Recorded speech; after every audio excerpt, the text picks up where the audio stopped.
Hi, good morning, everyone. Welcome to our second lecture. Morality is based on sentiment, which is written by modern philosopher David Hume. Hume asked the same question of the origin of morality.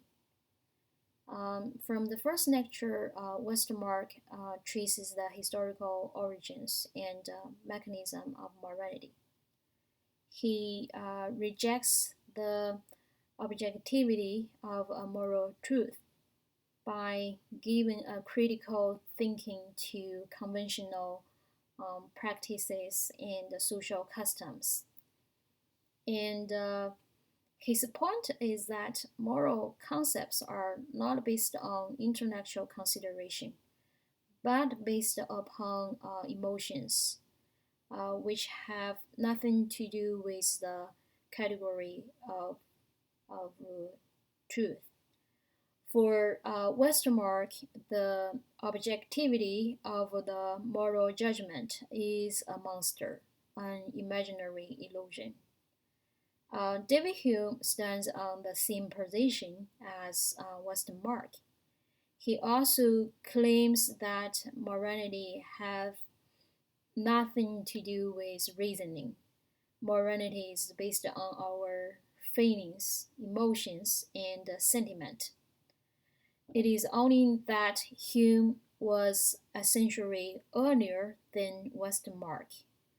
So, in that chronological sense, Hume is actually a pioneer of um, Westermarck. Uh, Hume is also an outstanding philosopher in the Scottish Enlightenment. He was born to a good family, um, which is socially well connected but not very wealthy. His father died when he was only 2 years old. So after that, his mother has to taking care of Hume and his elder brother and sister. Uh, his mother soon realized that Hume's mental development is far ahead of other children. So when his elder brother went up to Edinburgh University, Hume went with him, even though at that time he was only 10 or 11 years old. He read widely in history and literature, in the modern philosophy, and also learned mathematics and natural philosophy. So, natural philosophy at that time is actually the study of natural science.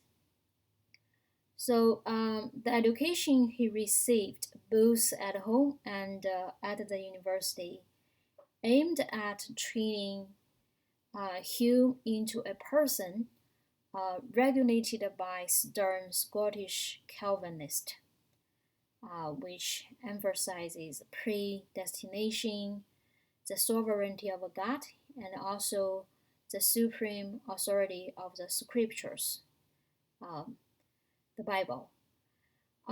His family also thought him suited for a lawyer, but he himself found that the law is just disgusting, and he preferring to read classical literature and aspired to be a scholar and a philosopher. So after that, he was very disciplined and remained intensive philosophical development. And because he was the second child of the family, his inheritance was meager. He had to move to France, where the living cost was cheaper at that time. Um, After that, he went to the best known college where Descartes had studied a century before.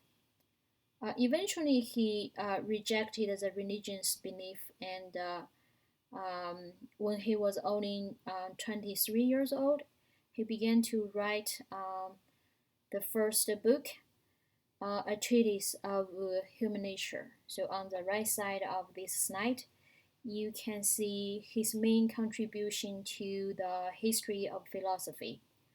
Among all those philosophical works, the most influential one is the Inquiring Concerning Human Understanding.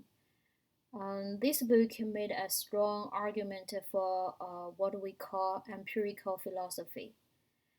It gives concise analysis about the sensation and the origin of our ideas and the nature and limits of human knowledge, and also the inductive reasoning, cause-effect connection.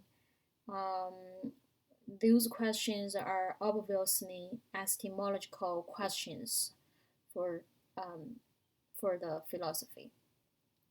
And since his moral philosophy is closely related to his general philosophy, where we could see for his metaphysics and also the epistemology.